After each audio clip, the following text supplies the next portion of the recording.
નમસ્કાર મિત્રો, દિવ્ય સાંકટ ઇન્ફો ચેનલની અંદર આપનું હાર્દિક સ્વાગત છે. હવે વસ્તી ગણતરી અત્યારે તબક્કાવાર ચાલુ છે, એટલે હજી તો 1 તારીખથી શરૂ થવાની છે.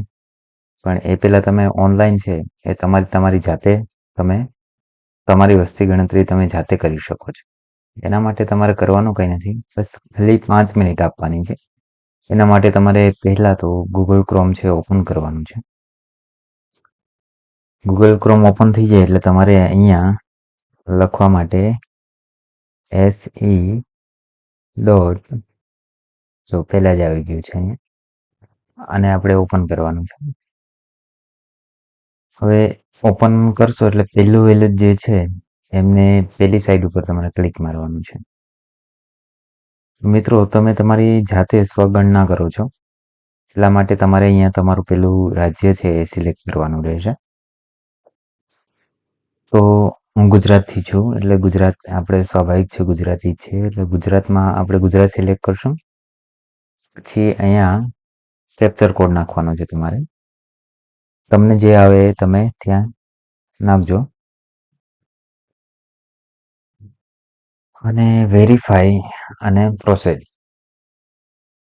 ચલો, આ બધું તમારે વાંચી લેવાનું છે. વાંચી લીધા બાદ તમારે અહીંયા ઓકે કરી દેવાનું છે. મિત્રો, ઓકે કરશો એટલે આવી રીતના એક આગળ બીજું ખુલશે. એની અંદર તમારે enter the name of head of the household. અહીંયા તમારા ઘરના જે વડા છે એનું નામ લખવાનું છે. કેપિટલમાં લખજો. લખી નાખીએ છીએ આપણે પહેલા. ચલો, લખાઈ ગયું છે. મિત્રો, અહીંયા તમારે મોબાઈલ નંબર લખવાનો છે. મોબાઈલ નંબર માટે પહેલા તો ખાસ એક વાત તમારે નોટ કરવા જેવી છે કે મોબાઈલ નંબર એક જ વાર યુઝ થશે, બીજી વાર યુઝ થશે નહીં. એટલે તમે જે નંબર નાખો એ નંબર ઉપરથી બીજી વાર ના થશે એનું ખાસ ધ્યાન રાખજો. મોબાઈલ નંબર નાખી દેવાનો છે. હું અહીંયા મારો નાખી દઉં છું, તમે તમારો નાખી દેજો. હવે અહીંયા એન્ટર યોર ઈમેલ. અહીં ઈમેલ છે એ ઓપ્શનલ છે, નાખવું હોય તો નાખી શકાય, ના નાખવું હોય તો તમારી ઈચ્છા છે. હું નાખી દઉં છું. ચલો, ઈમેલ નખાઈ ગયા પછી તમારે અહીંથી આગળ વેરીફાઈ અને પ્રોસેસ કરવાની છે. ચલો, ઓટીપી છે એ તમારા મોબાઈલની અંદર આવી ગયો હશે. ચલો, મને રિસીવ થઈ ગયો છે ઓટીપી. ઉપર આપણે લેંગ્વેજ સિલેક્ટ કરી લઈશું ગુજરાતી. જે ઓટીપી છે હું નાખી દઉં છું. ઓટીપી નખાઈ ગયા પછી વેરીફાઈ ઓટીપી કરવાનું છે. ચલો, આપણો ઓટીપી વેરીફાઈ થઈ ગયો છે. હવે મિત્રો, અહીંયા તમે જ્યાં રહો છો તે જગ્યાનું તમારે લોકેશન નાખવાનું છે. એના માટે તમારે ઉપર છે એ મદદ કરશે. પહેલા તો માની લો કે અહીંયા તમારો જિલ્લો છે, જિલ્લો નાખી દો. અહીંયા મારું ગીર સોમનાથ છે એટલે હું ગીર સોમનાથ નાખું છું. પિનકોડ હું મારો નાખી દઉં છું. મિત્રો, ઉપરનું તો તમારે ખાલી ભરવાનું છે. અહીંયા તમારે નકશામાં ગોતવા માટે થઈને અહીંયા છે એ હેલ્પ કરશે. જેમ કે હું નાખું છું ઉના, તો ઉના આવી ગયું છે. ઓકે, અહીંયા હવે શું કરવાનું છે? ઉના તો આવી ગયું છે આપણું. એની અંદર તમે ક્યાં રહો છો એ આપણે આપણું ઘર આવી જાય એના ઉપર કર્સર રાખી દેવાનું છે. આ જે તમને પીળા કલરનું મીંડું દેખાય છે એ તમારે રાખવાનું છે. ઓકે,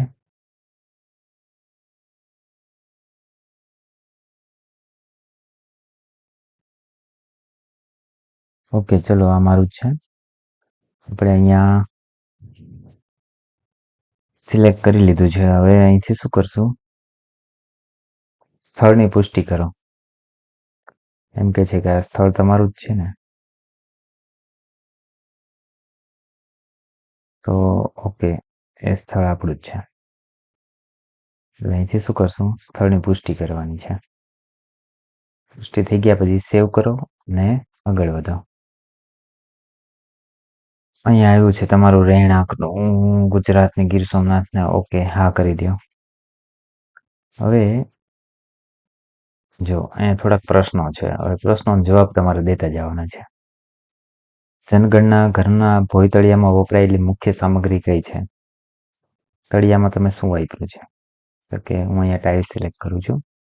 આગળ ઘરની દિવાલોમાં વપરાયેલી મુખ્ય સામગ્રી, દિવાલો છે એની અંદર શું વપરાણું છે? તો અહીંયા પાકી ઈંટ આપણે લખીએ છીએ. આગળ છે ઘરની જે છત છે એમાં મુખ્ય સામગ્રી શું વપરાણી છે? તો અહીંયા કોન્ક્રીટ સિલેક્ટ કરું છું. પછી આ જનગણના ઘરની સ્થિતિ કેવી છે? તો સારી છે. સેવ કરી અને આગળ વધવાનું છે. શું તમે ખરેખર ચાલુ રાખવા માંગો છો? તો કે હા. આગળના પ્રશ્નો છે. કુટુંબમાં સામાન્ય રીતે રહેતા કુલ વ્યક્તિઓની સંખ્યા કેટલી છે? તો તમારા ઘરમાં જેટલા વ્યક્તિઓ રહેતા હોય એટલી સંખ્યા તમારે નાખવાની છે. હવે કુટુંબના મુખ્ય માણસનું નામ તો અહીંયા આવી ગયું છે, પણ કુટુંબના મુખ્ય માણસનું નામ પસંદ કરેલી ભાષામાં નાખવાનું છે. એટલે આપણે અહીંયા આપણે ગુજરાતી ભાષામાં નાખવાનું છે. ચલો, મેં ગુજરાતી ભાષામાં નાખી દીધું છે. કુટુંબના મુખ્ય માણસની જાતિ પુરુષ. હવે અહીંયા મિત્રો તમે તમારે જે જાતિ આવતી હોય એ તમારે લખવાનું છે. હવે આ ઘરની માલિકીનો દરજ્જો કોનું છે? તો કે માળ ભાડાનું છે, માલિકીનું છે કે અન્ય કંઈ છે? તો આપણે અહીં માલિકીનું છે લખશું. રહેવાના ઉપયોગમાં આવતા ઓરડાઓની સંખ્યા કેટલી છે? ઓરડાઓની સંખ્યા છે આપણે અહીંયા લખવાની છે.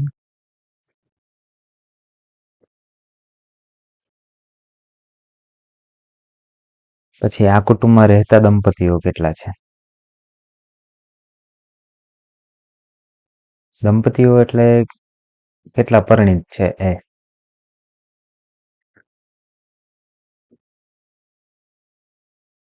આગળ જોઈએ આપણે પીવાના પાણીનો મુખ્ય સ્ત્રોત શું છે? તો આમાં ઘણા બધા ઓપ્શન છે. તમારે જે આવતું હોય એ કરજો. અહીંયા હું બોર ને કૂવો છે એને પસંદ કરું છું. આગળ પીવાના પાણીના સ્ત્રોતની ઉપલબ્ધનું અંતર કેટલું છે? તો એ તો મારે પરિસરમાં જ છે, મારા પોતાના ઘરમાં. પ્રકાશનો મુખ્ય સ્ત્રોત શું છે? વીજળી છે.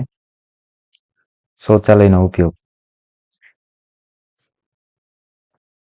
એ તો ઘરમાં જ હોય છે, ખાસ કરીને ફક્ત કુટુંબના ઉપયોગ માટે જ છે.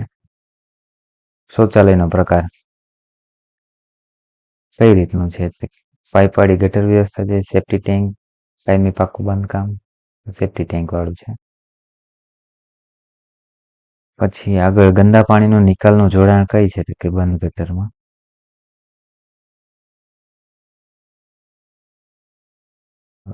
પરિસરમાં સ્નાનગૃહની ઉપલબ્ધતા. પરિસર એટલે તમારા ઘરની અંદર નાહવા માટેનું બાથરૂમ છે કે નહીં? તો છે. હવે આગળ રસોડું અને એલપીજી અને પીએનજીના જોડાણની ઉપલબ્ધતા. તમારા ઘરની અંદર ગેસની બોટલ જે આવે છે એ છે, પેલી લાઈન વાળું છે એ છે, પીએનજી એને કહેવામાં આવે છે. એલપીજી છે પણ પીએનજી જોડાણ નથી, એટલે આપણે નીચે કરશું. એલપીજી છે, પીએનજી જોડાણ નથી આપણી પાસે. આગળ રસોડામાં ઉપયોગમાં લેવાતું મુખ્ય ઈંધણ કયું છે? તમે તમારા રસોડામાં મુખ્ય ઈંધણ શું વાપરો છો? તો સ્વાભાવિક છે આ કદાચ એલપીજી હશે અથવા તો પીએનજી હશે. કોઈક વીજળીથી પણ વાપરતું હોય, કોને કોઈ માની લો કે કોઈ લાકડા વાપરતા હોય, કોઈ કેરોસીન વાપરતું હોય, બાયોગેસ હોય, સૌર ઉર્જા, તમે જે વાપરતા હોય તમે કીજો. અહીંયા સેવ કરો અને આગળ વધો. એની અંદર હું સેવ કરું છું, આગળ વધું છું. શું તમે ખરેખર ચાલુ રાખવા માંગો છો? હા. ચલો, હવે આગળના પ્રશ્ન શું છે? તો કે રેડિયો ટ્રાન્ઝિસ્ટર. મિત્રો આ જમાનો તો બહુ દૂર વયા ગયા છે. પરંપરાગત રેડિયો સેટ તો લગભગ કોઈકના ઘરમાં હશે. લગભગ બધા મોબાઈલમાં સ્માર્ટફોનની અંદર જ સાંભળતા હશે સમાચાર ને એવું બધું. આપણે મોબાઈલ સ્માર્ટફોન છે એ સિલેક્ટ કરીએ છીએ. ટેલિવિઝનની અંદર તો બધાની ઘરે ટેલિવિઝન તો અત્યારે લગભગ હોય જ છે. એમાં તમે શું વાપરો છો? દૂરદર્શન નિઃશુલ્ક ડિશ વાપરો છો? અન્ય ડીટીએચ વાપરો છો? કેબલ કનેક્શન વાપરો છો કે અન્ય કોઈ? હું ઇન્ટરનેટના માધ્યમથી છે એ ટીવી ઓટીટી વગેરે જોઉં છું, એટલે હું અન્ય કોઈ લખું છું. ઇન્ટરનેટનો ઉપયોગ કરે છે? તો કે હા, લેપટોપ અને કમ્પ્યુટર, મોબાઈલ સ્માર્ટફોનની અંદર. બરાબર. આગળ લેપટોપ અને કમ્પ્યુટર છે તો કે હા. પછી ટેલિફોન અને મોબાઈલ ફોન સ્માર્ટફોન છે તો આપણે સ્માર્ટફોન છે, લેન્ડલાઈન હવે છે નહીં. સાયકલ અને સ્કૂટર અને મોટરસાયકલ અને મોપેડ, આમાં શું છે તમારી પાસે? સાયકલ છે, સ્કૂટર, મોટરસાયકલ, મોપેડ આપણી પાસે બંને છે. આગળ જોઈએ, કાર, જીપ, વાન છે તો આપણી પાસે કાર છે. કુટુંબ દ્વારા ઉપયોગમાં લેવાતું મુખ્ય અનાજ કયું છે? તો હવે આમાંથી તમે શું મુખ્ય અનાજ, તમે શું વધારે પડતા અનાજનો ઉપયોગ કરો છો? ચોખા, ઘઉં. અહીંયા હું ઘઉં સિલેક્ટ કરું છું. નીચે મોબાઈલ નંબર તમારો મિત્રો અહીંયા ઓલરેડી તમે આગળ નાખેલો છે એટલે આવશે જ તે. સેવ કરો અને આગળ વધો. હા, કરી દીધું છે. હવે મિત્રો અહીંયા તમે જો તો કુટુંબની વિગતથી માંડી અને બધી જ વસ્તુઓ અહીંયા તમે જે કંઈ સિલેક્ટ કરેલી છે એ બધી જ આવી ગઈ છે. હવે તમારે શું કરવાનું છે? તમારે ફક્ત એક નજર આના ઉપર મારી લેવાની છે કે તમે જે લખ્યું છે એ બધું બરોબર છે કે નહીં.